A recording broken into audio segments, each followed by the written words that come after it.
Bienvenido a nuestro estudio, análisis acerca de profecía. Gracias por estar con nosotros y agradezco de antemano que tenga paciencia en permanecer en sintonía para que pueda aprender un poco o ver el desarrollo de esta enseñanza que vamos a tratar de exponer en este momento. Como siempre, estamos tratando de analizar asuntos teológicos del tiempo del fin, en otras palabras, escatológicos. Y antes de que usted esté a la expectativa de cosas, por favor suscríbase a nuestro canal de YouTube para que esté al tanto de las actualizaciones y de las nuevas participaciones o comparecencias que nosotros vamos a estar haciendo ante las cámaras y usted sea de los primeros si está interesado. Así que quisiera empezar haciendo un análisis de Mateo capítulo 24, que yo les he dicho anteriormente que Mateo capítulo 24 es el apocalipsis de Yeshua. Le llamo Yeshua porque prefiero llamarlo así por el significado de su nombre. El significado de su nombre es profundo y significa Yahweh o Jehová salva. Entonces, cuando un israelita escucha el nombre de Yeshua, sabe y entiende de primera mano que estamos diciendo Yahweh salva. Y ese es el nombre de él. Así que ese significado profundo me gusta. Desde que lo descubrí hace ya varios años, he empezado a usarlo. Algunas veces indistintivamente, alternándolo con el nombre de Jesús, porque la mayor parte de los hermanos de la iglesia cristiana están acostumbrados a el nombre griego de nuestro Adón, de nuestro Salvador. Vamos a leer en Mateo 24, 1. Cuando Yeshua salió del templo y se iba, se acercaron sus discípulos para mostrarle los edificios del templo. Respondiendo él, les dijo: ¿veis todo esto? De cierto os digo que no quedará aquí piedra sobre piedra que no sea derribada. Y estando él sentado en el monte de los olivos, los discípulos se le acercaron aparte diciendo: dinos, ¿cuándo serán estas cosas y qué señal habrá de tu venida y del fin del siglo? Y respondiendo Yeshua les dijo: mirad que nadie os engañe, porque vendrán muchos en mi nombre diciendo: yo soy el Mesías, y a muchos engañarán. Y oiréis de guerras y rumores de guerra, mirad que no os turbéis, porque es necesario que todo esto acontezca, pero aún no es el fin. Porque se levantará nación contra nación y reino contra reino, y habrá pestes y hambres y terremotos en diferentes lugares. Y todo esto será principio de dolores. Entonces os entregarán a tribulación y os matarán y seréis aborrecidos de todas las gentes por causa de mi nombre. Muchos tropezarán entonces y se entregarán unos a otros y unos a otros se aborrecerán. Versículo 11. Y muchos falsos profetas se levantarán y engañarán a muchos. Y por haberse multiplicado la maldad, el amor de muchos se enfriará. Mas el que persevere hasta el fin, este será salvo. Será predicado el evangelio del reino en todo el mundo para testimonio a todas las naciones. Y entonces vendrá el fin. Bueno, aquí nosotros tenemos varias cosas que se desarrollan en esta corta lectura apocalíptica de nuestro maestro. Esto es una lectura apocalíptica, tiene relación con todo lo que está escrito en Apocalipsis. Esto no es pre-apocalipsis como normalmente la iglesia de una forma tradicional lo está interpretando, porque se ciñen a las interpretaciones de otras personas y se unen a esa corriente. Y acá los discípulos se están preguntando varias cosas, están interesados como usted y como yo acerca de las señales y los acontecimientos del tiempo del fin para poder identificar el tiempo tan importante, un tiempo profético. Entonces, ellos preguntan: ¿qué señal habrá de tu venida O sea, ya cuando terminen todas las cosas. Y del fin del siglo. En otras palabras, ellos no solamente quieren saber qué señales van a identificar el tiempo de la venida, sino del fin de todas las cosas. Cuando dice el fin del siglo, ellos no se están refiriendo del fin de los 100 años del primer siglo, de un tiempo corto, tanto como eso, sino más bien del fin de los tiempos. Lógicamente, cuando ellos dicen del fin del siglo, en su mente humana, ellos estaban pensando que una vez que el Mesías apareciera y ahora estaban ellos con el Mesías, las cosas iban a cambiar y que ahora que el tiempo iba corriendo, iban por el año 30, el año 31, 32, faltaban 70 años para que terminara el siglo y que en esos 70 años se iba a definir todo el panorama profético y político para el reino de Israel y que el Mesías iba a establecer el reino, iba a romper el yugo de opresión romano e Israel iba a vivir en paz. Así que la mentalidad humana de los discípulos los hacía preguntar de esa forma. Nosotros sabemos que todo esto ahora, claro, nosotros lo sabemos, no porque sepamos más que ellos, sino porque ahora, después del paso del tiempo y al tener el libro de Dios en nuestras manos y hacer cierto análisis, nos damos cuenta de que ellos pensaban así por esa razón. Y después el Mesías les empieza a decir y a dar respuestas y les dice primero, miren que nadie los engañe. ¿Por qué? Porque el tiempo del fin iba a ser un tiempo de muchas mentiras, de mucha falsedad y engaño. Nosotros nacimos en ese tiempo. Ya en los años 50 era prácticamente casi los tiempos finales. Los tiempos finales y la recta final empezó en 1948 cuando Israel aparece en el Concierto de las Naciones en el 14 de mayo de 1948. A partir de ahí en adelante da inicio a la recta final. Entonces, en ese tiempo, en el tiempo en que la mayoría de nosotros nacimos, es un tiempo de engaño, un tiempo de falsedad, un tiempo de mentira. Nosotros debemos de ser buscadores de la verdad y debemos de corregir lo deficiente en nuestro conocimiento, porque errar es de humanos y corregir es de sabios.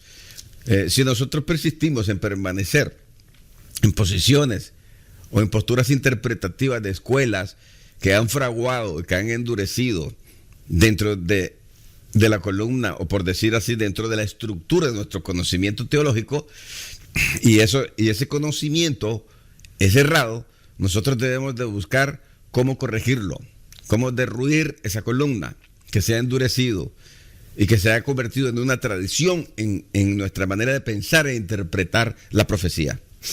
Ahora, mirad que nadie os engañe, porque vendrán muchos en mi nombre diciendo yo soy Mashiach, yo soy el Mesías, yo soy el ungido, y a muchos se engañarán, tiempo de engaño. Luego en el versículo 6 dice, y oiréis de guerras y rumores de guerra, mirad que no os turbéis, porque es necesario que todo esto acontezca, pero aún no es el fin. Primero empiezan los rumores de guerra, no las guerras. Empiezan las fricciones entre las naciones, los desacuerdos políticos, los desacuerdos comerciales, lo que una nación considera que es injusticia, que la otra nación está tratando de hacer contra esta nación, y esta nación con su respuesta también en contra de lo que considera que son injusticias en transacciones comerciales, en relaciones políticas, y las tensiones y las fricciones.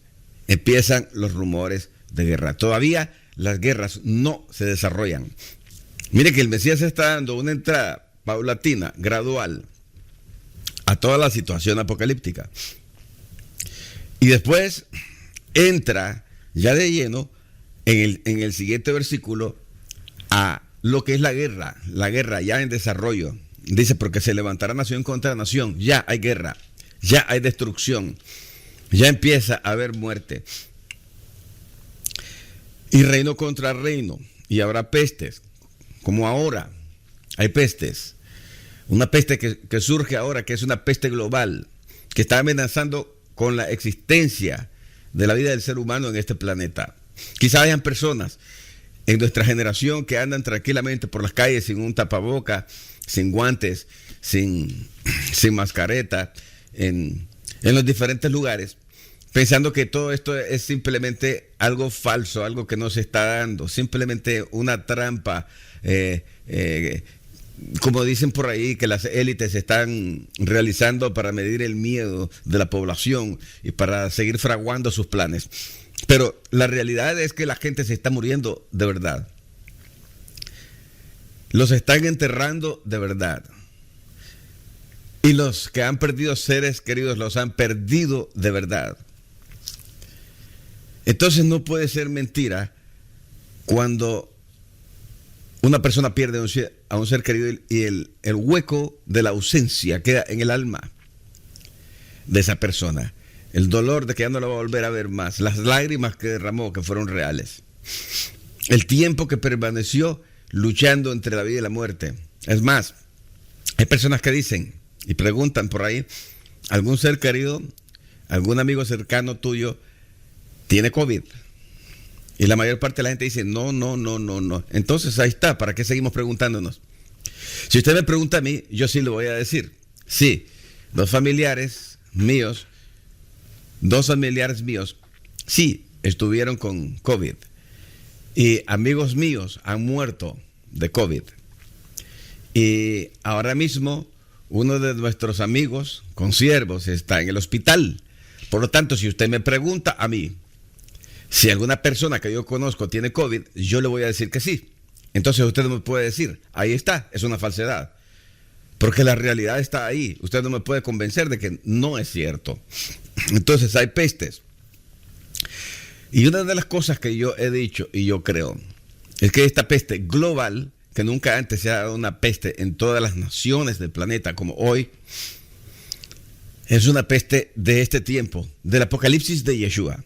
Porque cuando el Señor está hablando estas cosas, está hablando de su apocalipsis, no de su preapocalipsis, del suyo, del que le sembraron, del que usted concibió en su mente, del que usted recibió de su profesor de instituto bíblico cuando estudió los 3 años básicos, o de lo que recibió en el seminario para sacar una licenciatura, o de lo que recibió en la universidad, porque esos fueron los conceptos personales interpretativos de su profesor que él captó también de otras personas. Entonces vamos repitiendo siempre como perico las cosas, pero no, este es el apocalipsis de Yeshua. Yo te voy a decir por qué es el apocalipsis, ya vamos a llegar a eso y vamos a hacer un paralelo, un análisis de las cosas que él ministró aquí en Mateo 24, en Lucas 21 y de lo que se ministró a Juan en Apocalipsis. Ahora aquí dice, y hambres. Ahora mismo la Organización de las Naciones Unidas, y el hecho que yo cite la Organización de las Naciones Unidas no significa que yo crea y tenga mi fe en la Organización de las Naciones Unidas, como algunos hermanitos creen y te ponen y te quieren exhortar diciéndote, siendo usted siervo, usted cree en lo que las Naciones Unidas dicen. No, los análisis de las Naciones Unidas están de acuerdo al análisis que yo he hecho también antes de que ellos ahora en estos días lo dijeran, que se aproxima un hambre de proporciones apocalípticas por las cosas que yo mismo he estado por mi propio medio informándome acerca de la evolución de eventos, que se los he repetido una y otra vez y no me canso de repetirlo porque para mí no es gravoso volverle a decir las mismas cosas como decía Shelihim Shaul, Pablo, que las especies se están muriendo. No ayer, no la semana pasada ni el mes pasado dio inicio a esto. Las especies de animales marinos están muriendo, especies de animales mamíferos también en las diferentes latitudes, en todos los continentes del planeta están muriendo. Entonces, la misma lógica te dice que si 1 millón de medusas o 10 millones de medusas aparecen muertas y tendidas en una playa, y la playa se tiñe de púrpura, lo que es la playa, el lugar donde camina la gente, entonces tú dices, algo está pasando dentro del mar y las especies están en extinción masiva. Si esto es así, el principio de la cadena alimentaria que da inicio en plantas y animales microscópicos, que se llaman el fitoplancton, Y el zooplancton están también siendo afectados y muriendo. Por lo tanto, los peces pequeños no van a tener con qué alimentarse. Y al morirse los peces pequeños también en grandes cantidades, los peces medianos que se alimentan de los peces pequeños que se alimentan del fitoplancton y el zooplancton van a morir. Y esto va a generar una crisis en cadena que va a terminar en una hambruna mundial. Entonces, por lógica, lo deducimos ahora que la Organización de las Naciones Unidas dice que se avecina un hambre de proporciones globales por los problemas económicos que está creando esta pandemia, que también lo hacen por lógica y por el análisis de los economistas o doctores en economía sobre los cuales ellos basan sus declaraciones, son reales y verdaderas. Entonces nosotros tomamos para reforzar lo que dicen estos expertos y lo que nosotros hemos analizado de acuerdo a nuestro contexto espiritual profético y decimos, viene un hambre de proporciones globales en el planeta. Es más, ya les he dicho que millones de personas mueren anualmente y hay una plaga de hambre a la cual no se le está haciendo caso. Muy bien, sigamos. Dice aquí, y habrá terremotos en diferentes lugares. Sí, terremotos siempre han habido, pero ese argumento para mí es un argumento demasiado pateado. Que me digan terremotos siempre han habido. Sí, pero terremotos de 9 en tan corto tiempo como en nuestro tiempo no habían habido. Les mencioné en una de las prédicas anteriores que el terremoto más fuerte que se había registrado era uno de 8.1 en Tangshan, China, que había matado 750,000 personas por ahí, que había sido un megaterremoto y que después de ese terremoto no se había levantado ningún terremoto de más de 8, pero ahora, después del año 2000, sí hemos tenido varios terremotos de 9 y varios terremotos de 8 y múltiples terremotos de 7 y de 6. Y maremotos como nunca antes se había visto.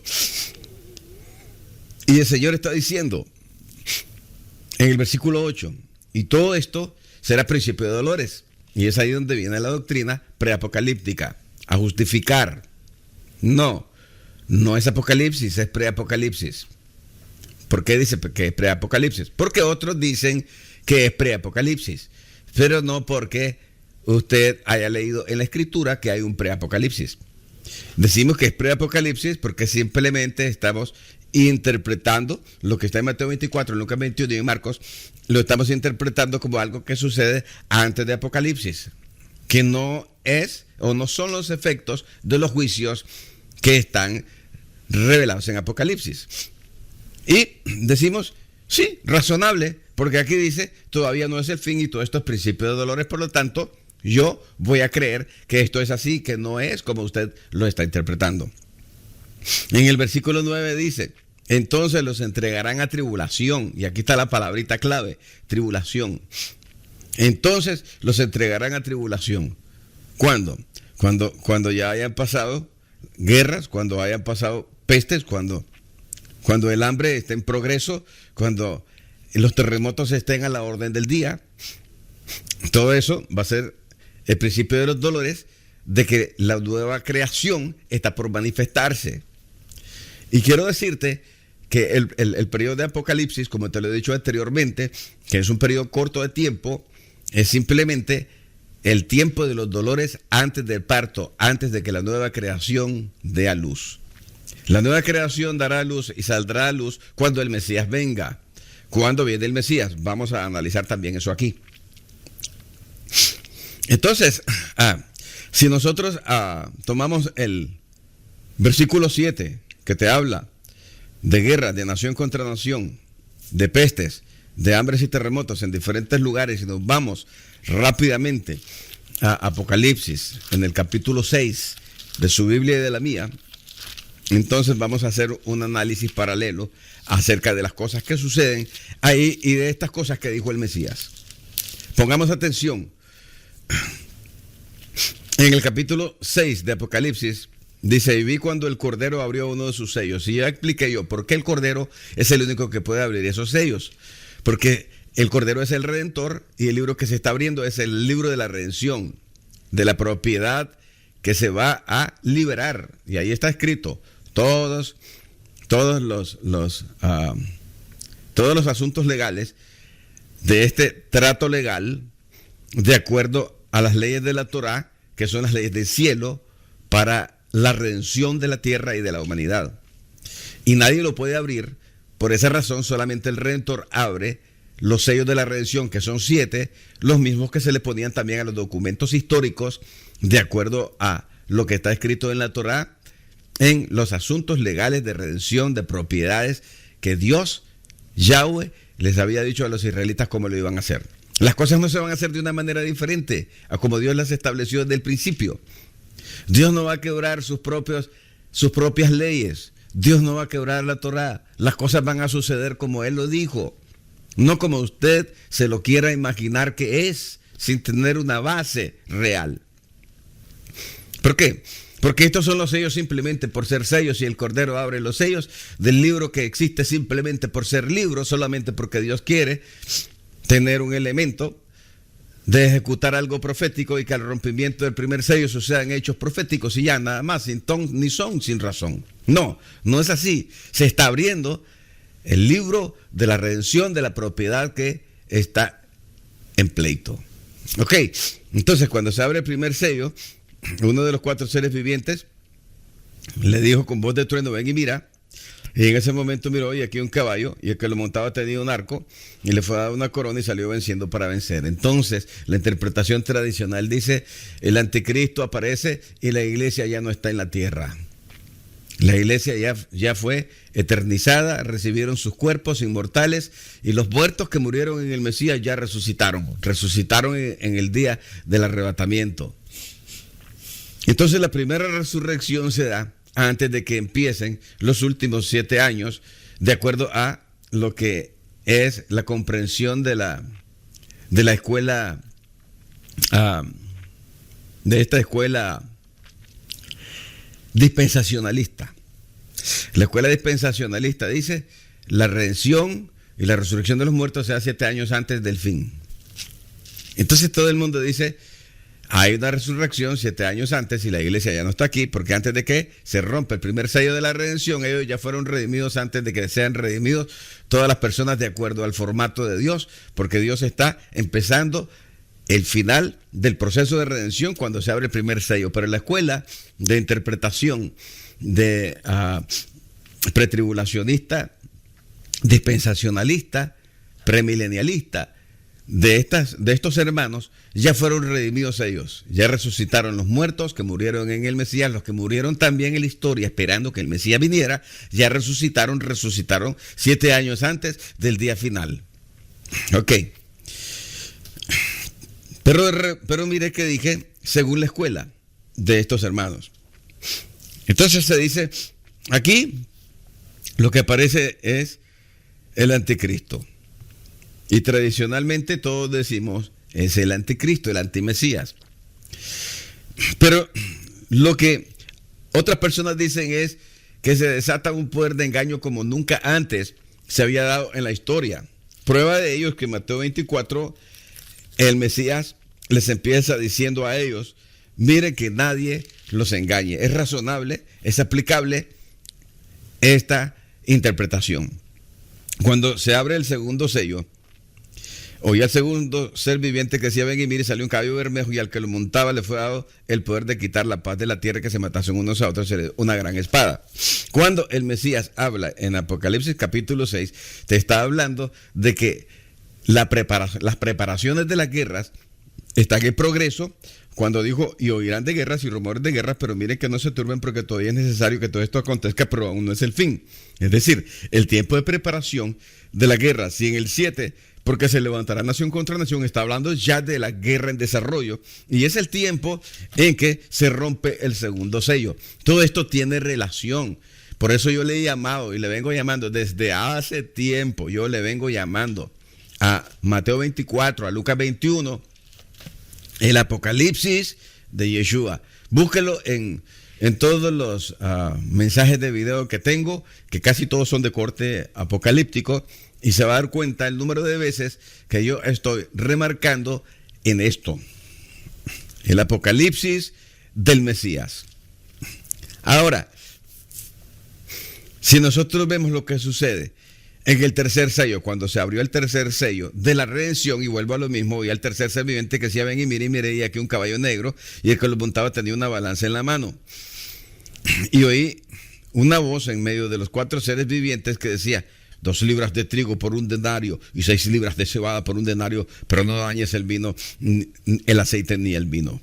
Entonces, las balanzas son un símbolo de la justicia. En todos los lugares en donde hay una corte, está una mujer con un paño en los ojos y con una balanza en la mano. En otras palabras, se hace la justicia y se hace imparcialmente. Es decir, verdadera justicia. Pero también podría ser eso, sin embargo, el versículo siguiente, el versículo 6, nos dice de qué se trata. Porque también la balanza sirve para pesar el alimento, sirve para hacer negocio. En los tiempos finales, incluso en los mercados, cuando yo era niño, nosotros íbamos y comprábamos queso, tenían una pana con una pieza de madera y redonda en un lado y varios pelitos de manila con un nudo para colgarla, y esto es 1 libra, 2 libras, 3 libras, y ponían una balanza y metían ahí la cantidad de queso para decir, ¿cuánto quiere 1 libra? Y ahí te hacían la libra en una balanza. Entonces las balanzas sirven para negociar, para intercambiar mercancías. Y aquí habla de alimentos. Entonces, por esa razón, creemos que esto está hablando de la escasez de alimentos que producirá una hambruna, que traerá mortandad, y que en el capítulo 7 dice, y habrá hambres. De hecho, ya está habiendo hambre. Hay hambre en Venezuela, muchísimos millones de personas en América Latina están sufriendo hambre. Ahora, con el desarrollo de esta plaga del COVID, más personas se están convirtiendo en pobres, no solamente en América Latina, sino en todo el mundo. Entonces, ¿qué es lo que estamos teniendo en desarrollo?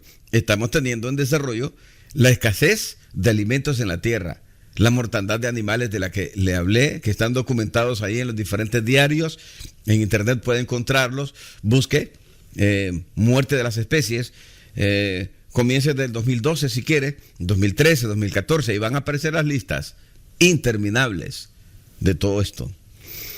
Ahora, el cuarto sello.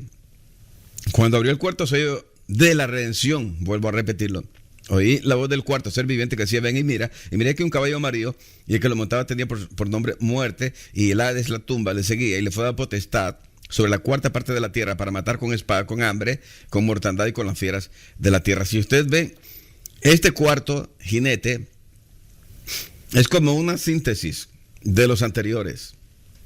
Es como el resumen del segundo y del tercero sello de la redención, de esos jinetes. Porque dice que tiene por nombre muerte, y le fue dada la potestad sobre la 4ª parte del planeta para matar con espada, es decir, guerra, con hambre, ya hablamos de hambre, con mortandad, porque que la mortandad es producida también por las plagas. Y si estamos hablando de plagas, tenemos que irnos otra vez de regreso a Mateo capítulo 7, a Mateo capítulo 24, versículo 7, porque ahí te menciona, y habrá pestes y terremotos en diferentes lugares. Entonces, en el 5º sello se habla acerca del clamor de los mártires, y cuando se abrió el 5º sello de la redención, vio debajo del altar del sacrificio las almas de los que habían sido muertos por causa de la palabra de Dios y del testimonio que tenían. Eso hace referencia con Apocalipsis capítulo 2, versículo 10, que a nadie le gusta. Prefieren 3:10 y no 2:10. Y en el 2:10, en el 2:10 dice, no temas nada de lo que vas a padecer. He aquí que el diablo echará a algunos de vosotros en la cárcel, a algunos, no a todos, para que seáis probados, y tendréis tribulación por 10 días. Sé fiel hasta la muerte, y yo te daré la corona de la vida. Ese mensaje o ese versículo, que es un mensaje para la iglesia, no le gusta a la iglesia de hoy. La iglesia de hoy prefiere lo que está escrito en el 3:10, pero ese no. Se parece a una niña que la subieron en una Suburban cuando era pequeña, Y en cuanto se subió a la Suburban, que la acababan de comprar en el dealer, que el abuelo la estaba comprando para hacer un viaje a California, de Texas a California. La niña se subió en la Suburban y cuando esa Suburban empezó a caminar, no paró hasta que llegó a California, 36 horas después. Cuando la niña regresó y miraba el vehículo grande y le decía, ¿me acompañas, mi amor? La niña decía, no, ese no, no se quería subir en ese vehículo. Creía que ese vehículo, una vez que ella se subiera otra vez, iba a manejar, iba a correr por 36 horas e iba a ir a aparecer a otro lado. Entonces quedó traumada. La iglesia de hoy está traumada también. Está traumada y dicen, ese no, ese versículo 2:10 no, pero el 3:10 sí. ¿Qué dice el 3:10? El versículo 3:10 dice, por cuanto has guardado la palabra de mi paciencia, yo te guardaré de la hora de la prueba que ha de venir sobre el mundo entero para probar los que moran en la tierra. Aunque otras versiones dicen durante, no dicen de la hora, sino durante la hora de la prueba. Entonces aquí nosotros tenemos algunas cosas importantes que tomar nota para poder aprender acerca de revelación o apocalipsis. Ok. Ahora, dice aquí que estas personas que habían muerto, estaban conscientes, porque ellos oraban. Usted, cuando alguien se muere, ¿usted lo ve en el ataúd, usted lo ve orando? No, el cuerpo se murió, pero la esencia del ser, la parte espiritual, sigue viva. Oh, ese es un concepto griego, diga lo que quiera.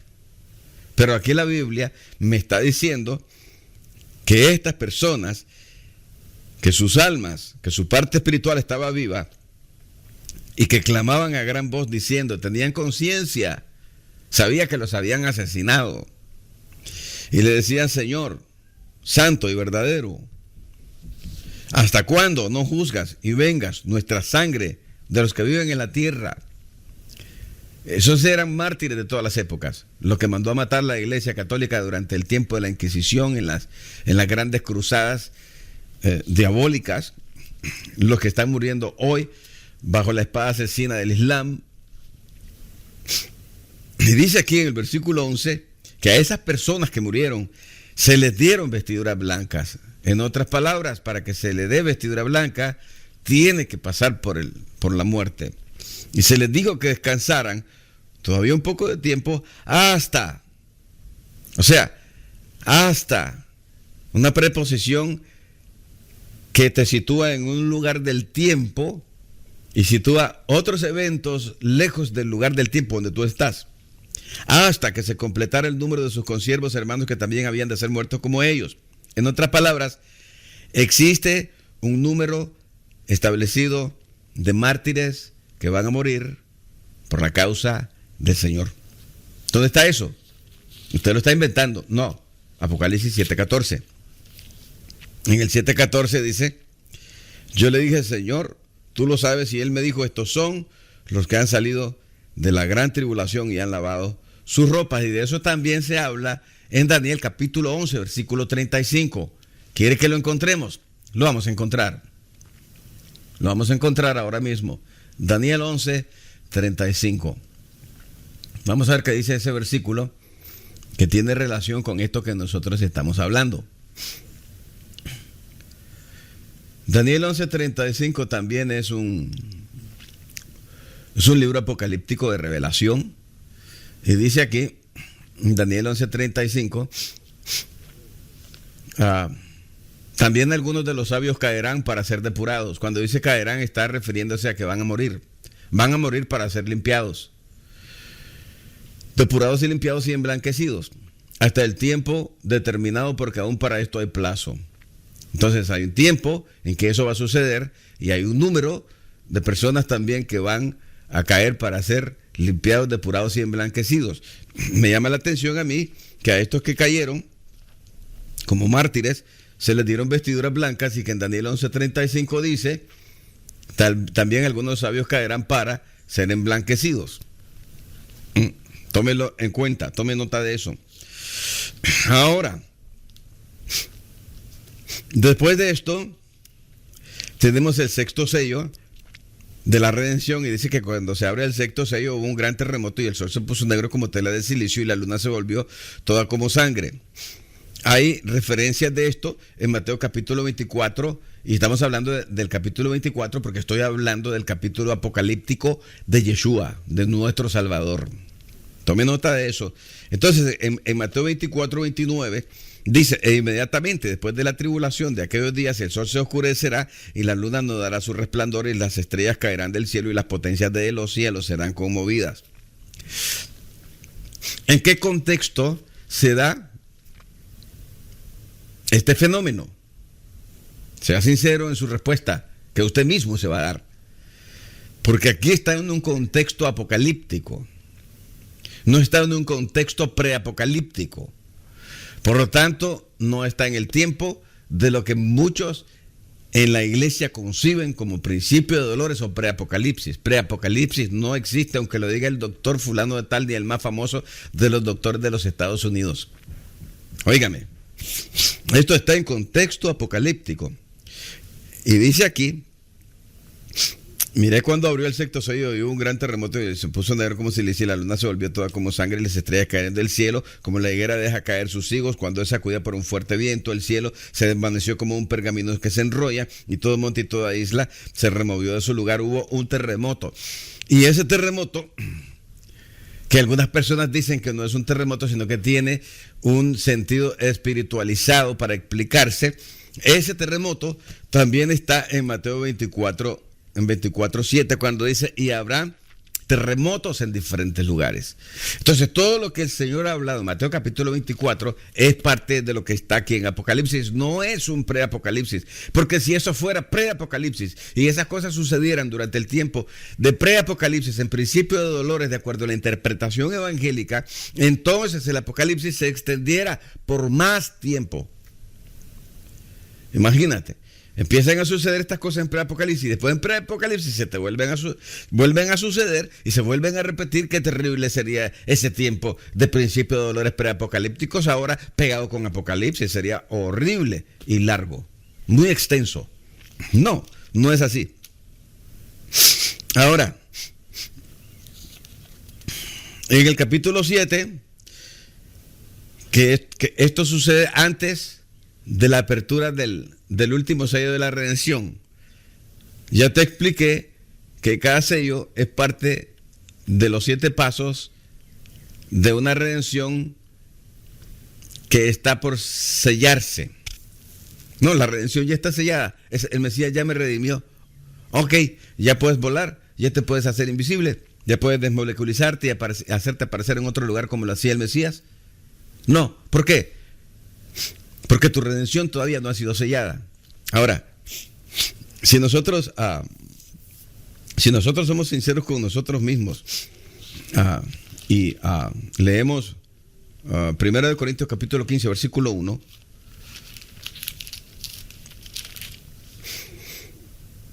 el Shelihim les declara a los griegos diciéndole: además les declaro, hermanos, las buenas nuevas que les he predicado, el cual también recibisteis, en el cual también perseveráis, por el cual asimismo, si retenéis la palabra que os he predicado, sois salvos, si no en vano creísteis. Entonces, se le está diciendo a personas que no han alcanzado todavía el punto de la redención, que se va a manifestar cuando el Mesías venga, cuando los cuerpos se conviertan en inmortales y los muertos resuciten. Ese es el tiempo cuando se sella la redención. Entonces, los sellos de la redención es simplemente la redención en progreso. Nadie ha resucitado entonces más que el Mesías y las primicias. Nadie más ha resucitado. Solamente el Mesías y los que resucitaron con él, cuando él resucitó. Después resucitaremos nosotros, los que somos del Mesías, en su venida. Eso es lo que dice 1 Corintios capítulo 15. Léalo bien. ¿No lo entendió? Léalo 100 veces. ¿No lo ha entendido las 100? Léalo 200. El Espíritu, el Ruah de Dios, lo va a convencer de la verdad. Ahora, mira bien esto. Cuando está en el intermedio entre el sexto y el séptimo sello, se da el proceso de sellado del pueblo de Israel que también será redimido. Oiga bien, aquí dice que son 144,000. Esto tiene relación con Ezequiel capítulo 9. Vamos a ver qué dice Ezequiel en el capítulo 9. En Ezequiel capítulo 9 se está llevando a cabo un juicio, como estos que nosotros estamos hablando también ahora. Son juicios para redimir. Es el modo de Dios para hacer la guerra contra el diablo, contra los malos. Como lo hizo contra Faraón para redimir a su pueblo y liberarlo. Y mira, versículo 1, clamó en mis oídos con gran voz diciendo: los verdugos de la ciudad han llegado y cada uno trae en su mano un instrumento para destruir. Viene el tiempo del juicio. Los verdugos están llegando en ese momento. Y aquí 6 varones venían del camino de la puerta de arriba. Estamos hablando de las puertas de Jerusalén, que mira hacia el norte, y cada uno traía en su mano un instrumento para destruir. Y entre ellos había un varón vestido de lino, el cual traía en su cintura un tintero de escribano. Y entrados se pararon junto al altar de bronce, llegaron al templo. Estaban en el altar del sacrificio. Estaban los 6 que traían instrumentos para destruir, y el número 7, que era uno que estaba vestido de blanco, que traía un tintero y una pluma de escribano. Y la gloria del Dios de Israel se elevó encima del querubín, el cual había estado al umbral de la casa, y llamó Yahweh al varón vestido de lino que tenía en su cintura el tintero de escribano, y le dijo Yahweh, escucha lo que le dijo: pasa por el medio de la ciudad y por el medio de Jerusalén, y ponles una señal en la frente a los hombres que gimen y claman a causa de todas las abominaciones que se hacen en medio de ella. Número 1, antes que los juicios destructivos, que la ira se manifieste en el periodo, en la etapa final, cuando todo el mundo va a ser destruido, cuando miles de millones de personas van a morir masivamente, no como cuando los juicios empezaron a dar su inicio y a entrar en desarrollo, sino en forma masiva. Dios tiene interés de sellar a las personas que claman y que gimen, es decir, a los que son de verdad convertidos. Y dice, y los otros, y a los otros, o sea, a los que van a ejecutar los juicios. Oyéndolo yo, le dijo: pasen por la ciudad en pos de él y maten y no perdonen vuestro ojo ni tengas misericordia. Mata viejos, jóvenes, vírgenes y niños y mujeres hasta que no quede ninguno, pero a todo aquel sobre el cual hubiese señal no os acercaréis, y comenzaréis por mi santuario. Comenzaron pues desde los varones ancianos que estaban delante del templo. Empezaron por los ministros, empezaron por los que estaban corrompidos, por los corruptos, por los que habían quebrantado la Torá, por los que quebraban los mandamientos abiertamente y no les importaba quebrarlos. Y ahí por ahí empezaron por el templo, y después circundaron el templo y sus áreas alrededor, y el juicio se extendió. Pero primero fueron marcados los que no iban a ser ajusticiados por la mano de estos ángeles de juicio. Entonces, nosotros tenemos acá también en Apocalipsis que antes de que la ira de Dios se derrame, Dios también va a redimir no solamente a las naciones, a las 10 tribus perdidas, sino también a todo Israel, incluyendo las 10 tribus perdidas. Mira, y aquí dice: después vi 4 ángeles en pie sobre los 4 ángulos de la tierra, que detenían los 4 vientos de la tierra. Estos 4 ángeles, oiga bien, que detenían los 4 vientos de la tierra, y los 4 vientos de la tierra tiene una relación con lo que está escrito en Daniel en el capítulo 7 y en el versículo 2. En Daniel capítulo 7 y en el versículo 2 dice: yo miraba en mi visión de noche aquí que los 4 vientos del cielo combatían en el gran mar. Es decir, 4 poderes políticos, 4 poderes inconmensurables combatían en el mar, y el mar tipifica a las naciones.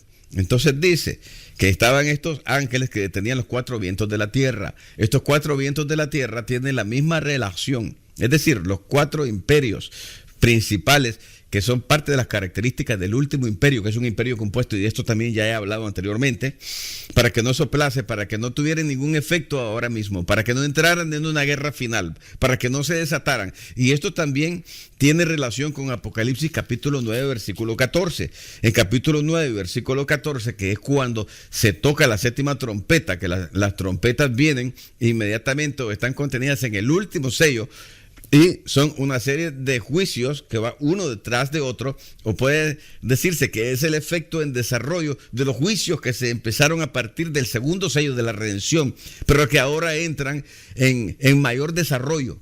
Óigame, y dice aquí en el 9:14, diciendo al sexto ángel que tenía la trompeta, desata a los 4 ángeles que están atados junto al gran río Éufrates. Apocalipsis 7:2 nos está hablando de esos 4 ángeles que detenían los 4 vientos de la tierra. En otras palabras, la última guerra global se va a desatar en el Medio Oriente.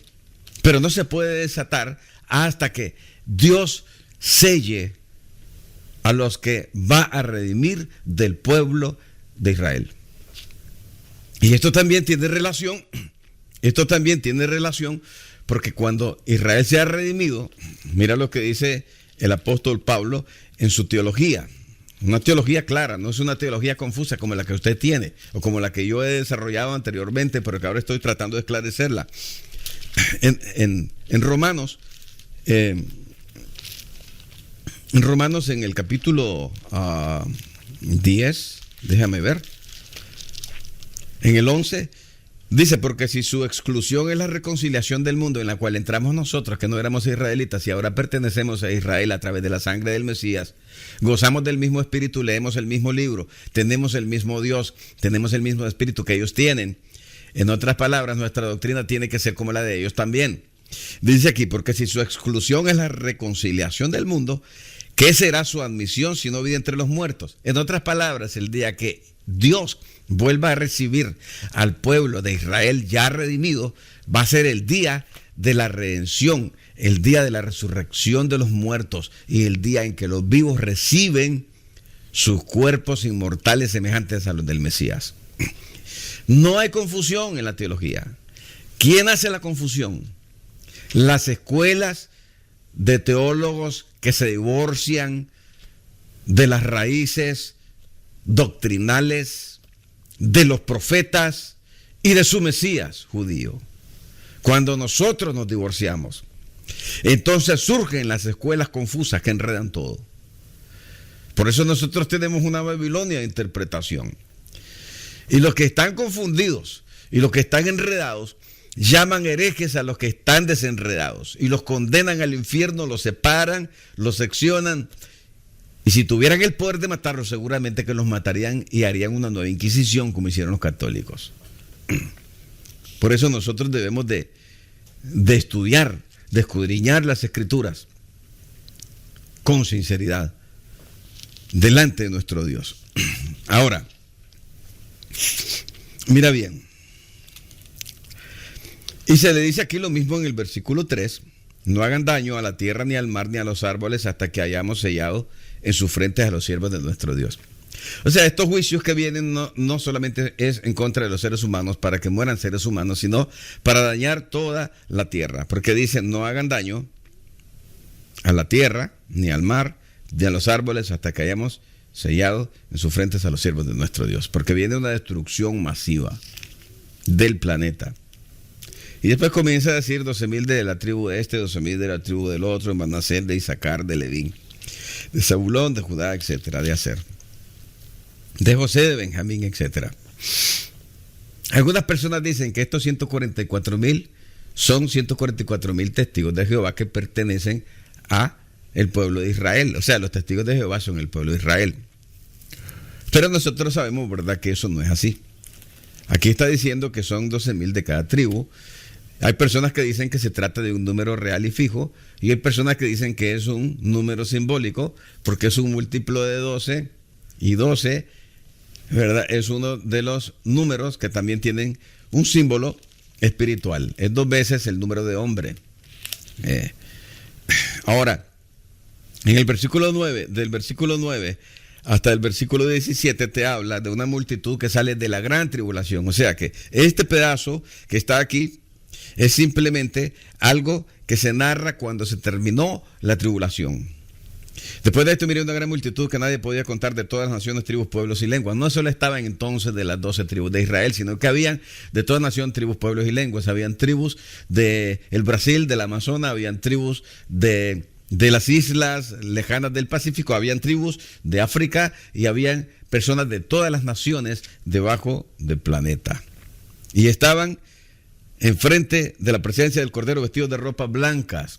Tenían ropas blancas porque habían muerto, porque habían sido purificados y emblanquecidos, como dice Daniel capítulo 11, que nosotros lo leímos anteriormente.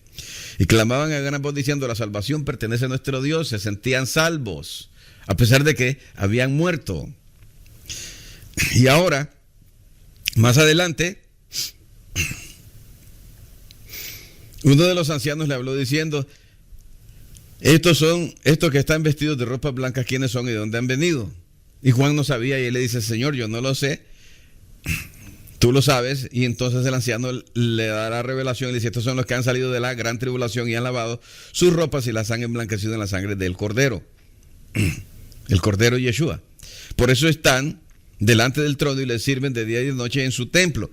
Y ahora mismo hay muchas personas que no quieren servir al Señor en sus templos, en los diferentes templos donde las congregaciones, donde los núcleos pequeños de congregacionales se reúnen a adorar, y sienten que eso es un estorbo, una carga pero inmensa.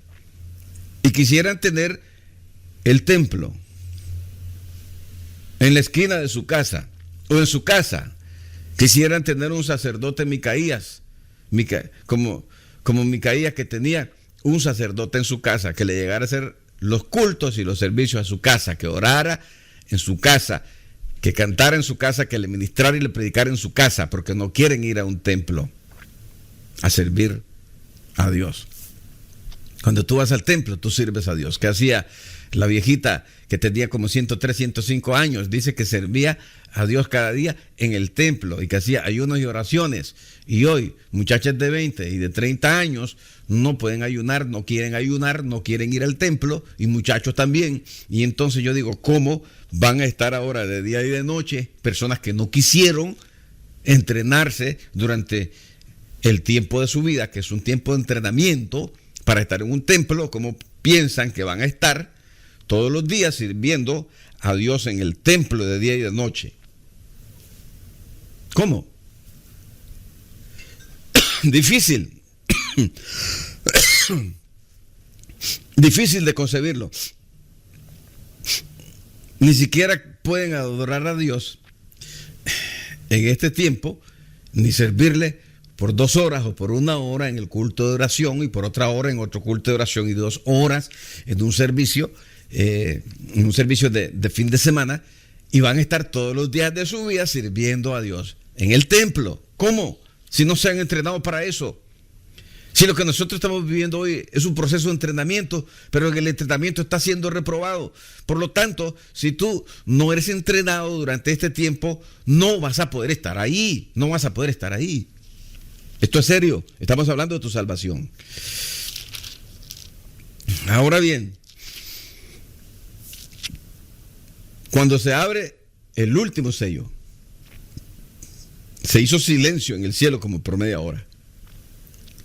30 minutos de silencio. Claro, como hay un arrebatamiento pretribulacional y como hay una resurrección de 7 años antes de la llegada del Mesías, como hay una resurrección antes de que se rompa el 7º sello, que son los sellos de la redención de la humanidad y de la propiedad adquirida de la tierra, pero hay un proceso de redención que se efectuó antes, de acuerdo al pretribulacionismo premilenialista y dispensacionalista. Entonces ellos tienen que guardar luto en el cielo, en medio de la celebración de las bodas que se da antes que se rompa el primer sello de la redención, porque ellos ya fueron redimidos antes de los sellos de la redención y antes del 7º sello, antes de que sea reclamada la propiedad, ellos ya fueron reclamados. O sea, Dios quebró su proceso, Dios quebró su ley, Dios quebró su Torá, Dios quebró las leyes de redención que Él estableció antes, según esta forma de pensar las cosas. Y hay luto en el cielo por 30 minutos porque se van a desatar los 7 juicios finales en las trompetas y las copas, que son los mismos juicios. Son los mismos.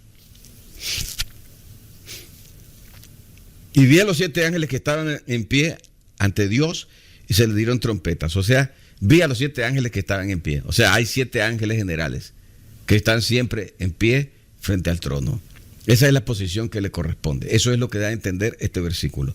7 ángeles que permanecen en pie ante el trono. 7 espíritus que están enfrente del Padre, frente al Cordero. Y estaban ahí y se les dieron 7 chofares. Llegó el tiempo de la redención. Llegó el tiempo del fin. Llegó el tiempo del desarrollo de los juicios a su máxima capacidad. Y se contestan todas las oraciones de todos los santos en ese momento, y el ángel toma un incensario del altar y lo llenó de fuego del altar de la oración, que está exactamente enfrente donde estaba el arca del pacto, donde estaba la cortina que hacía una división entre el lugar santo y el lugar santísimo. Por ahora están en el lugar no simbólico, sino en el real, y ahí está la simbología judaica dentro del cielo de Dios para todos los que rechazan lo judaico, para todos los que rechazan lo hebraico. Ahí estaba el altar del incienso.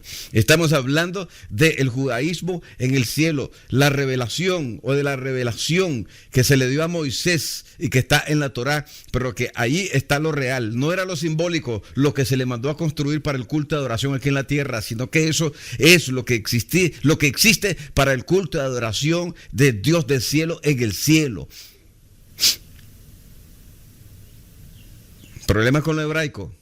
¿Cómo vas a hacer allá si eso está lleno de eso? ¿Cómo vas a hacer? ¿Vas a seguir diciendo: a mí que no me hable ninguno que dice Yeshua, o alguien que me diga Shalom, hermano? ¿Querés que te lo diga en griego entonces? Entonces te va a ir con Alejandro el Magno, y en el lugar de ir al monte de Dios, te vas a ir al monte del Olimpo, donde están los dioses del monte del Olimpo. ¿Dónde quieres ir tú? ¿Al monte de Dios o al monte de los demonios del Olimpo? Entonces libera tu mente, libérala. Reconoce, nuestra fe se enriquece con las raíces de la fe de los profetas y del Mesías. ¿Cuáles son las raíces? Llamémosle judaísmo si quieren. Hay personas que dicen: no, eso lo que recibió Moisés no es judaísmo, se llamó judaísmo. Sí, bueno, eso es parte de un proceso histórico y del desarrollo, pero las prácticas fueron lo que se le reveló a Moisés. Ok. Entonces se toca la primera trompeta. Se toca la primera trompeta y hay granizo y fuego mezclados con sangre, y fueron lanzados sobre la tierra. Y tercera parte de los árboles se quemó, y se quemó toda la hierba verde. Fue similar al juicio que recibió Faraón cuando cayó granizo con fuego, que fue una tormenta espectacular, sobrenatural, con rayos, con tormentas eléctricas sobrenaturales sobre la tierra. Entonces, se toca la segunda trompeta y hay desastre en el mar, y la tercera parte del mar se contamina. El problema es que ahorita ya mismo ya tenemos contaminado el mar. Existe una isla de desechos de plástico en el Pacífico que es 2 veces el tamaño del estado de Texas. Y Texas es un estado enorme que para cruzarlo, cuando entras por Texarkana, ¿verdad?, en la parte este, y sales por El Paso en la parte oeste, si tú tomas el mapa y lo pones de frente, tú tienes que manejar aquí desde que sale el sol, y aquí cuando ya está oscureciendo, cuando ya entra la noche, para cruzar el estado de Texas. Y eso es 2 veces el estado de Texas. Contaminación en el mar, ya. Contaminación radiactiva de Fukushima, ya. No mañana, no pasado mañana, no dentro de un año, ya. Eso ya está. Investígalo, investígalo. Investígalo para que te convenzas por tus propios medios. Investiga la muerte de las especies en el mar. Investígalo. Comienza a recopilar noticias, comienza a recopilar todo lo que puedas, engrápalos y empiézalo a leer, y después vete a leer Apocalipsis capítulo 8 y lee cuál es el efecto de la segunda trompeta, del segundo shofar. Y pregúntate por qué está pasando esto ya. ¿Por qué? ¿Por qué está pasando ya? Y murió la tercera parte de los seres vivientes que estaban en el mar, y la tercera parte de las naves fue destruida. Y el tercer ángel tocó la trompeta, cayó del cielo una gran estrella ardiendo, y nosotros creemos que es un asteroide, un meteorito grande que se fracciona y que cae en diferentes lugares y contamina los ríos. Pero esto también podría ser simbólico, porque esto podría ser un ángel que contamina las fuentes de las aguas, como los ángeles contaminaron las fuentes de agua de Egipto durante el tiempo de las 10 plagas de la redención del pueblo de Israel. Y mire que estamos hablando otra vez, y dije ahora, plagas de la redención de Israel. Ok. Y la tercera parte de las aguas se convirtieron en ajenjo, y muchos hombres murieron por causa de esta plaga. El cuarto ángel toca la trompeta, y es herida la tercera parte del sol, la tercera parte de la luna y la tercera parte de las estrellas, para que se oscureciese la tercera parte de ellos y no hubiese luz en la tercera parte del día y asimismo de la noche.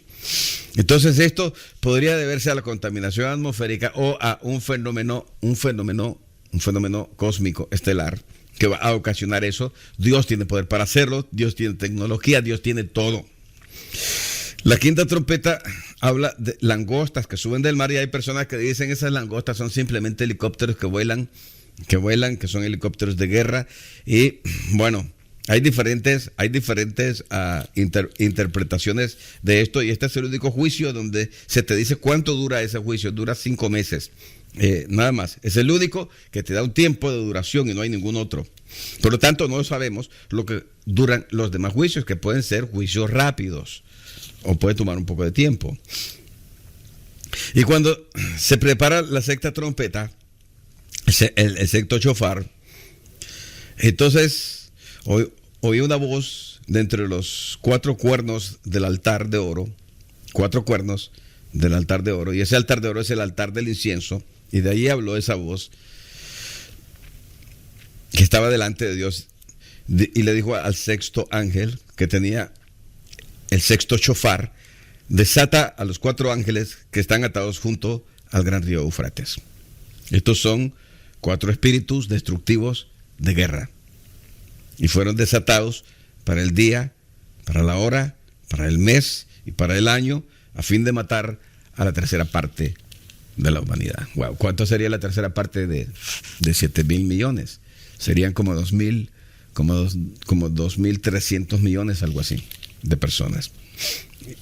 Y te habla de un gran ejército, que podrían ser, dicen, el ejército chino. Solo los chinos podrían parar 300 millones de ejércitos solamente de mujeres. Las mujeres en el ejército chino forman 300 millones. Imagínate. O sea, un gran ejército. Después, más adelante, me voy a cruzar directamente a la séptima trompeta. Y en la séptima trompeta hubieron voces en el cielo que dijeron: los reinos del mundo han venido a ser de nuestro Dios y de su Mesías, y él reinará por los siglos de los siglos. Este es el sello de la redención. Es el tiempo de la toma del poder. Es el tiempo de la redención. Es el tiempo de la resurrección de los muertos. Es el tiempo de dar galardón a los santos. No antes, no 7 años antes.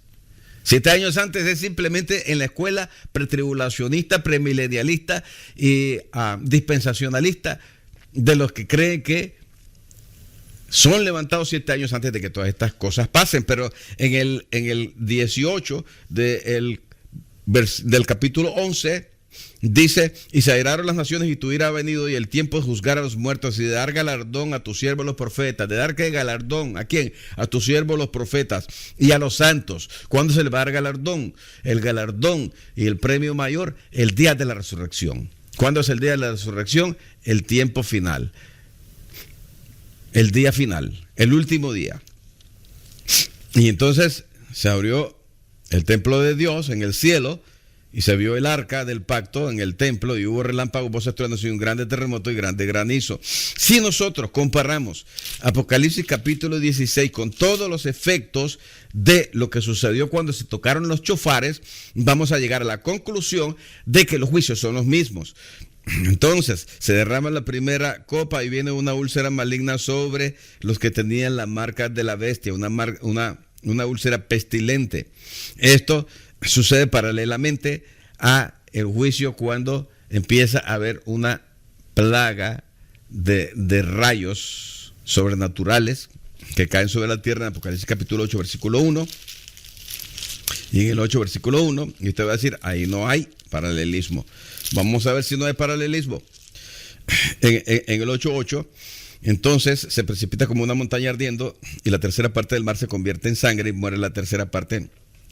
No, es el primero, que la tercera parte de los árboles se quema y se quema toda la hierba verde, y esto puede ser como una tormenta cósmica que afecta a las personas que tienen la marca. Entonces se revienta la marca dentro del cuerpo de ellos y se derrama el líquido que tiene de litio, que nosotros creemos que es el microchip, y que muchas personas se burlan diciendo que no, y eso lo voy a dar en la enseñanza de las marcas de la bestia, porque esa herramienta de control la quieren poner todos los banqueros en los 7,000 millones de personas que habitan en el planeta. Eso porque lo dijo uno de los banqueros Rockefeller a un hombre que ya se murió, que se llama Aaron Russo, y hay entrevistas de eso en la net, usted búsquelo, la entrevista de Aaron Russo a Dick Rockefeller. Ahora,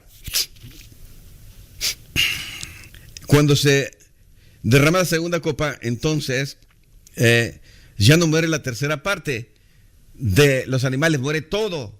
O sea, ya la contaminación aquí fue inicial y ahora conclusivo. Todos los animales mueren. Cuando se derrama la tercera copa, ya no es solamente una parte de los ríos que se contamina, ahora se contamina todo. Haga el paralelo. Trompetas, copas, lo mismo. Etapa inicial, etapa conclusiva. Etapa inicial los chofares y etapa conclusiva las copas. Cuarta copa, los hombres son quemados por causa del sol.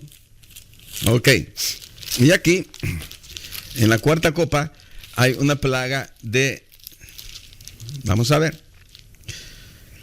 en la cuarta trompeta hay desastre en los cielos. Fue herida la tercera parte del sol, de la luna y de las estrellas para que se oscureciera. Esto podría suceder por causa de estampidos de bombas atómicas de gran potencia que quemarían inmediatamente aproximadamente la cuarta parte del ozono en la Tierra. La cuarta parte de todo el ozono en la Tierra en ese estampido inmediato. Cuando bolas de fuego en la estratosfera quemarían en fracciones de segundos y consumirían todo el ozono. Levantarían toneladas de polvo y cenizas por causa de los grandes incendios masivos que oscurecerían una parte de la Tierra y dejarían desprotegida del ozono a otra parte de la Tierra, porque el ozono se arraigaría inmediatamente alrededor de todo el planeta.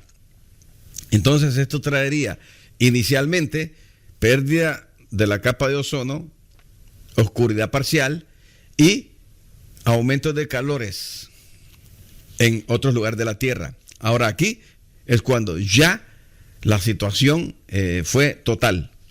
Entonces el sol quema a los hombres. Los rayos del sol entran directamente, la radiación no es bloqueada porque no hay protección, y cuando se toca la quinta trompeta, langostas suben de la tierra. Y aquí, cuando se da la quinta copa, hay oscuridad. La oscuridad es total, mientras todos los juicios van en desarrollo, tanto las copas como las trompetas, paralelamente. Y la sexta copa seca el río Éufrates. ¿Qué hace la sexta trompeta? Se oye una voz de en medio del altar de los 4 cuernos que dice: desata a los 4 ángeles que están junto al río Éufrates. Oh, es en el río Éufrates los dos, porque son paralelos. Son paralelos. Y dice: el sexto ángel derrama su copa sobre el río Éufrates y el agua se seca para que estuviese preparado el camino a los reyes del oriente, que tienen, aquí dice, un ejército de ¿cuántos? De 200 millones. 200 millones, no 300, como dije anteriormente. 200 millones. Entonces son paralelos. Y si seguimos haciendo el paralelo y nos vamos hasta la séptima copa, encontramos lo mismo. Hay relámpagos, voces, truenos, igual como cuando se toca el shofar. Hay relámpagos, voces, truenos, un terremoto grande, la ciudad se divide, las naciones caen y hay un super terremoto mundial, que es lo mismo que hubo también en el otro, y la caída de un granizo sobrenatural sobre los hombres. Es lo mismo. Solamente convénzase usted y haga el paralelo. Ahora, lo que nosotros estamos viviendo, y con esto termino, lo que nosotros estamos viviendo son tiempos finales. Estamos en el tiempo en que la redención ha entrado ya en desarrollo. Y yo sé que esto no nos conviene creerlo. Tenemos que rechazarlo, porque yo prefiero creer que voy a ser librado 7 años antes y que no lo voy a ver. Pero el problema es que la tierra está contaminada. El problema es que tenemos una plaga en desarrollo. El problema es que la economía está siendo quebrada y está siendo golpeada. Y el problema es que los banqueros están ya empujando fuertemente para el establecimiento de la sellada de todas las personas que van a vivir dentro del sistema que los banqueros han inventado, entre comillas, que el diablo ha inventado, para marcar a las personas dentro de este último sistema, este último imperio. Las 7 cabezas están siendo sacudidas, su economía. Es posible que el desarrollo de la plaga actual llegue a tal grado que va a golpear la economía, de manera que el principal país, que es los Estados Unidos, va a quebrar. Y entonces algunos que no han leído la Biblia dicen China se va a levantar, pero lo que dice la Biblia es que la bestia se va a sanar de la herida mortal. En otras palabras, el sistema actual simplemente va a ser transicionado, va a entrar en una nueva etapa, y en esa etapa va a ser cuando ellos apliquen la marca y van a salvar el sistema, van a digitalizar el dinero, y China no va a tomar el poder. ¿Por qué? Porque le faltarían muchos años a China para llegar a tomar el control global. Para que China pueda levantarse al nivel de la economía de Estados Unidos, debería de tener un Producto Interno Bruto de 50 billones de dólares. Estados Unidos tiene 20, pero China lo tiene que levantar, 5 veces más, 100 billones de dólares. ¿Por qué? Porque todo es relativo a la población. Las riquezas de China, para que los chinos vivan como se vive en Estados Unidos, tiene que levantarse 5 veces más del Producto Interno Bruto que ellos dicen que ellos tienen en este tiempo actual. Por lo tanto, el tiempo se les acabó. Estados Unidos y sus aliados son el último imperio.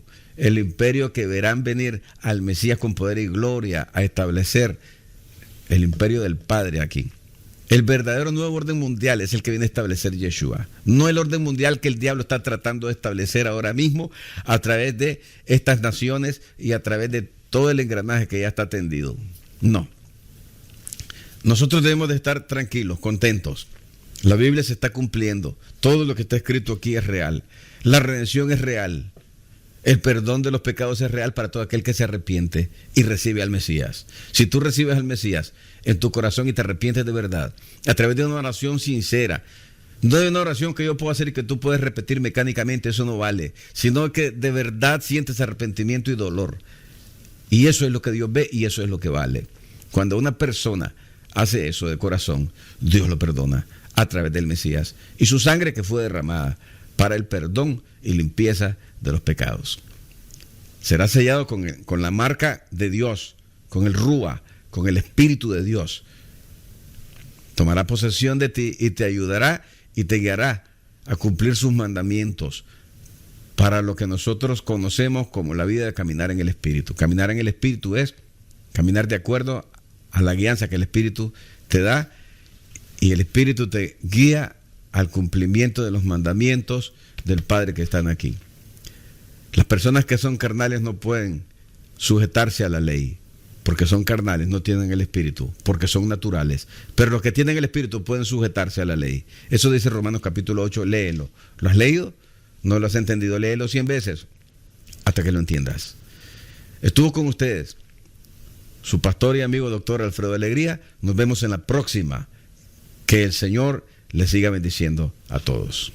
Bendición.